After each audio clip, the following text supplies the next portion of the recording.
I do want to talk to you guys about some real shit, because through this journey of starting where I was, going and seeing the guys that I looked up to and all of the things that they showed me, all the pictures that they painted me of nice cars, traveling, retiring my mom, all of these different things, I've learned a lot. And I don't want to say that it's negative. I just want to say that it is not exactly what you think it is. Success and making money and getting to the point where you can retire your family and all these things. So I just want to sit down and I want to be real with you guys. And I want to let you know the game that you're playing if you're trying to achieve greatness in this online, young, in your 20s kind of space. Because that's what everybody's goal is. All of you guys, you watching this video right now, you're probably under 25. You probably look up to people like myself, whoever it is, and you go, I want that. I want the cars, I want the girls, I want the travel, I want to take care of my mom, I want to be the man. And I commend you for that, I really do. But I also want to let you know that you need to understand the magnitude of the game that you're trying to play. Because if you go in with the wrong expectations, it will break you, it will spit you out, and you will probably become so disheartened at ever trying it again that you're gonna go live a much worse life than if you had never tried this in the first place. And I know, no one tells you that, right? Everyone's all sunshine and rainbows, this is beautiful, this is all great. It's not reality. It is the single hardest thing that I have ever done. And it probably has taken years off my life. Going from literally zero, like the bottom of the bottom, to millions of dollars at 24, probably took years off my life. Would I change it? No. But I gotta be real with you guys. I can't not be real. There are days where you want to just like cry like a baby. You just want to ball up, you want to cry. But you can't do that, obviously, because you're a man. You are the man. You want to be that guy, you got to act like that guy. There's days where you're broken. There's days where you don't want to do anything. There's days where you lose hope. There's days where everything that could go wrong seems like it's going wrong. And who do you have to call when that happens? Nobody, because you are that guy. There's nobody for you to call. There's nobody for you to lean on. There's nobody for you to go and be like, what do I do about this? When you're that guy, and you're trying to be a leader of people, and you're trying to be the one that brings your family out of nothing. Think back the Rothschild family. Think to the first Rothschild. It was in a ghetto in Germany, whether they're evil or not. You're in a ghetto in Germany, everyone hates your people, you're poor, and you go have such a chip on your shoulder and go through so much shit that you create the greatest family that has ever lived as far as success and riches. You think that guy lived a happy life? No.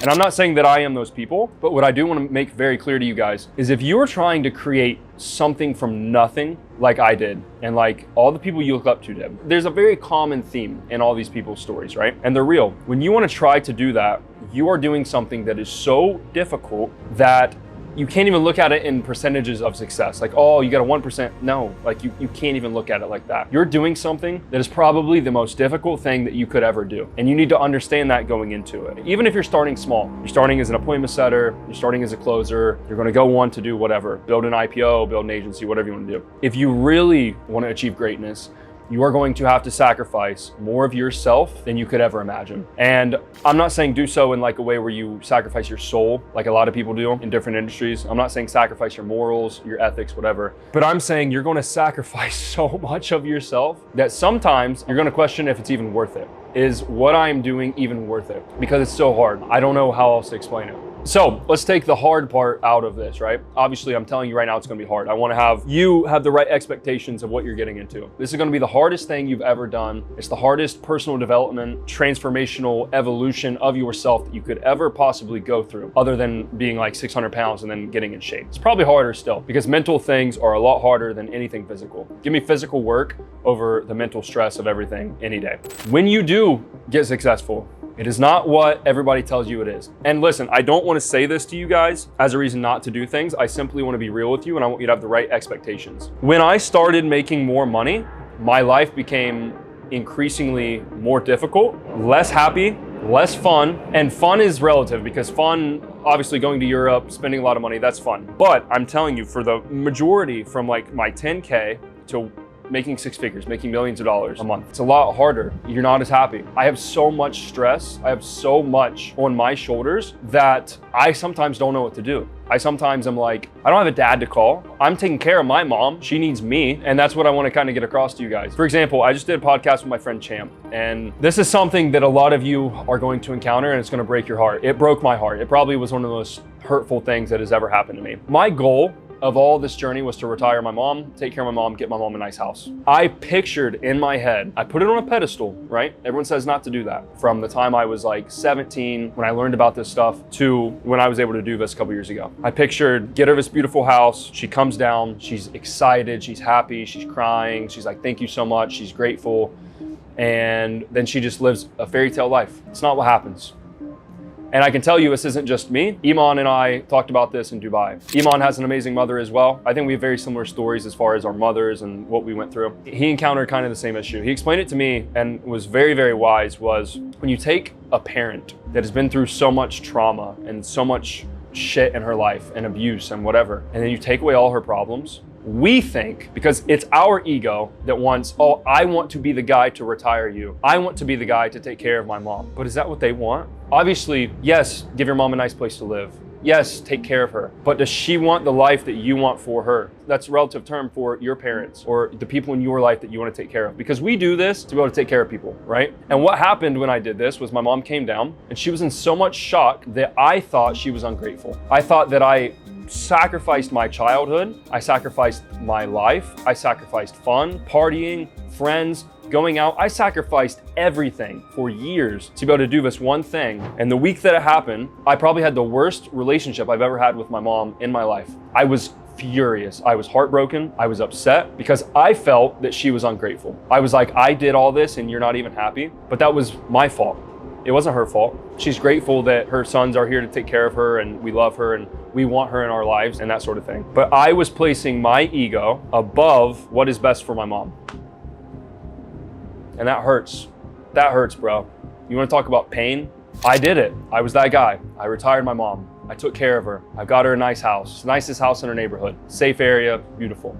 And she's miserable, or she was miserable. It's a work in progress. My point being is you guys are gonna pedestalize and you're gonna visualize and you're gonna dream of these things. And when you get it, it's going to break your heart and it's gonna crush you down into a tiny little ball of yourself. And you're gonna realize it wasn't as good as I thought it was gonna be. Now, does this mean not to do it? No. You're a man, you take care of your people, it's your responsibility. I would repeat what I did a million times over if I had the chance. However, I want you to have the right expectation of what you're getting yourself into. If you're taking the responsibility for your parent, I'm taking care of my mom, I'm taking care of my dad, I'm taking care of my grandparents, my brothers, my sisters, my family, whoever it is. Money doesn't solve all those problems. Money can get you a house, money can get you classes, shoes, clothes, food, whatever. But money cannot fix trauma. Money cannot fix relationship issues. Money cannot fix personal issues. And what you're gonna realize is you're gonna give these people all these things. And you are gonna think, because you have the mindset that got you here, but they don't. And you're gonna think, oh, everything's gonna be beautiful. And in reality, your problems are just starting. And it's gonna break your heart because I know how badly you wanna do this for people. I'm not discouraging you from doing it, but I just want you to understand that being the man and doing all these things for people, make sure you don't do it out of a place of your own ego and you do it out of what's best for people, because it will break your heart. It is probably the most painful thing that has ever happened to me in an emotional level. The other side of things, other than you need the right expectations, don't pedestalize these moments in your head, like buying your first supercar, retiring your mom, all these things. The real reality of a life like this, you know, when you live a life where you are excelling at things, you're going to attract so many enemies that you cannot fathom. If you're like me and you're kind of defensive, it just adds on to the problem. I'm a very, very, very honor-driven, character-driven, respect-driven, like loyalty kind of guy. I think it comes from all the trauma in my past. I'm very like, if you do right by me, I'll go to war for you. But the second you do something, I get very hurt by that. It breaks my heart, especially like friends, relationships, whatever. Like if they slight me or do some snaky thing, it just amplifies the problem. And maybe that's a personal issue I need to work through. But I'm telling you, when you get success, oh, brother.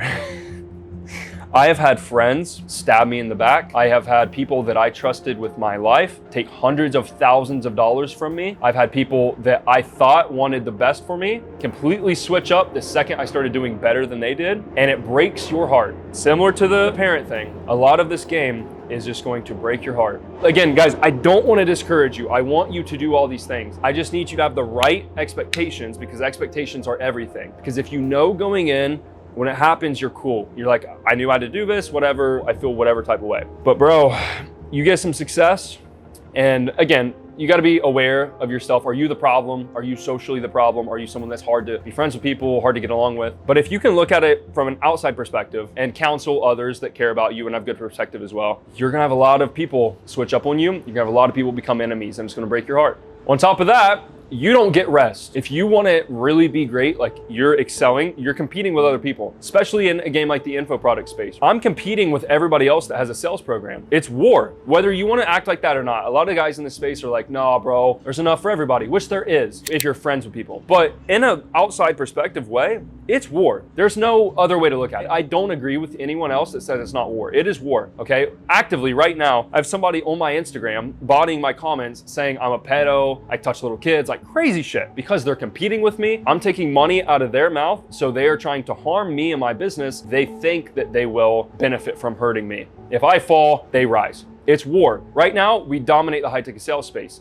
So you know how many people delete my Instagram, attack me? I've had people even go as far this year as posting my mom's house online. But it comes with being a controversial, speaking your mind, being good at things, excelling, doing better than others. You will attract hate. Whether you do the good thing or not, whether you get the best results in the world like we do, everyone will call you a scammer. They will say that you're a liar. They will slander your name. They will attack your character. They will defame you. They will do whatever they can to try to bring you down, because when you do good, it makes other people feel all kinds of ways, insecure, jealous, envious. It just comes with the territory. And if you're not ready for it, it's gonna fucking mess with you. It's gonna mess with your head. And you're gonna be like, bro, I can't handle this. I'm doing business stuff. I got fires to put out in business. I'm doing all this work anyway. I don't have any time to think for myself. I'm working 14 hours a day. And now I have people attacking me and attacking my character and attacking who I am as a person. And it will get to you no matter how tough you are. And you will doubt yourself. And then you'll start to think, why do people think of me this way? I'm a good guy. Like, I don't want people to think of me in this manner. And I'm telling you guys, whether you're the best person on earth, whether you do the best business ever, you're by the book, clean, you get good results, you don't scam, it will happen. It will come with the territory, and you need to be ready for it, because if you're not, it's just an entirely rude awakening. And sometimes you're going to think, man, these normies that we make fun of, they have a better life than I do. And it feels like that. It may be, because ignorance is bliss. The less you know, the happier you are. I saw a quote the other day. It's very rare to find someone of extreme intelligence that is also extremely happy, because you see things that others don't see. It's hard for you to make friends because you can see through people. You can see their real intentions. You know whether they're good or bad. You can read it, okay? You see what's going on in the world. You see the evil, you see all the bad. You're aware of it. You're not naive, you're not ignorant. And when you really get into this game and you start to make serious money, you become very aware of how the world operates. You become very aware of socially how people operate. You become very aware of the evil, nasty things that people will do to you just because of you having success. All of these things just pile on. And if you're not built for it, it will mentally break you, and you will go get into drugs, you'll get into partying, you'll get into too many girls, you get into all these bad things. Especially, bro, I'm in Miami. I'm seeing it eat people alive right now. People that I used to be friends with, it is absolutely eating alive. Thousands of dollars at clubs every month. Thousands of dollars on girls, buying girls handbags, buying girls stupid shit. Girls that don't give a fuck about you except for the fact that you have money and you want to spend it on them. If you stopped, they would leave. And these people are so naive that they can't see it. I don't have that problem. Thank God my mom raised me right. I was raised in the country, not in this shit, but it's real. There's a lot of downfalls that come with having money. On top of the work schedule, on top of everything that you have to do, you get no rest, right? Bro, it's like 9 o'clock right now. I'm recording this video. I just came back from boxing. That's why my hair is fucked up. I came back from boxing. I had a pang of inspiration. So I sat down, I set my light up, I'm recording. Would I rather be playing Xbox or something? Or like smoking shisha, laying on the couch with a girl? Probably, but is that gonna get me to where I wanna go? No, it's not. Because when you get into this game, the big message I'm trying to give you guys, when you want to be here, that's your standard. My standard personally is hundreds of millions of dollars by 30. If I do not accomplish that, I'm going to be so upset with myself that I don't know how I'm going to live with myself, to be quite honest with you. Because there's no plan B. I have fully committed myself to one sole mission, and that bar is here. I'm currently here. So every day I have to rise to the standard in which I set for myself, and it eats you alive, because you're trying to do something that very few men ever in the history of the world can do. You're trying to be one of many. You're trying to be an uncommon man amongst uncommon men. You're trying to do something so difficult that it's going to take everything you have and more. And if you think for a second that that is all sunshine and rainbows, you are mistaken, my friend. And I want to make that abundantly clear to you guys. And I say all of this to end this video with this. I would not change a single thing that I've done. This is the most fulfilling thing that I've ever done in my life. Whether I'm the happiest I've been or not, I am the most fulfilled that I've ever been. I'm not satisfied. I wouldn't say that I'm happy, but I am the most fulfilled that I think a man could be at 24 years old. I am incredibly proud of myself. I impact thousands of people a year. My students in my paid communities and my programs are literally changing their lives. I just got Shisha with like 8 students the other night. They've all just come to Miami for the first time because they're making money on the internet. They dropped out of school and they never thought it was possible until they got into our thing. My work ethic, my sacrifice, my pain and my struggle is giving them a better life. It's giving my mom a better life. It's giving my mom a house. We used to live in a moldy ass, disgusting house in Ohio, poor area. Everyone gets cancer because there's an atomic nuclear plant there. It's unhealthy. It's just a bad area. Now she's in Miami, whether she's adjusting to social life problems or not, she's in a much better state now than when she was there. And because of my sacrifice, because of my pain, because me bearing the weight of that, she lives a better life. My brother lives a better life. My friends live better lives. My team's family, the thousands of people we impact, the people that we inspire on social media by me making videos like this, it is all worth it. I say all this to say, I want you to go into this with the right expectations, but I don't want you to change this for a second. I don't want you to change your goals. I want you to aim higher. I want you to try to do more, and I want you to sacrifice more. And I'll end you with one saying that you've probably heard a million times, but it is probably more perfect than anything I could possibly end this with. Heavy is the head that wears the crown. I believe in you, bro.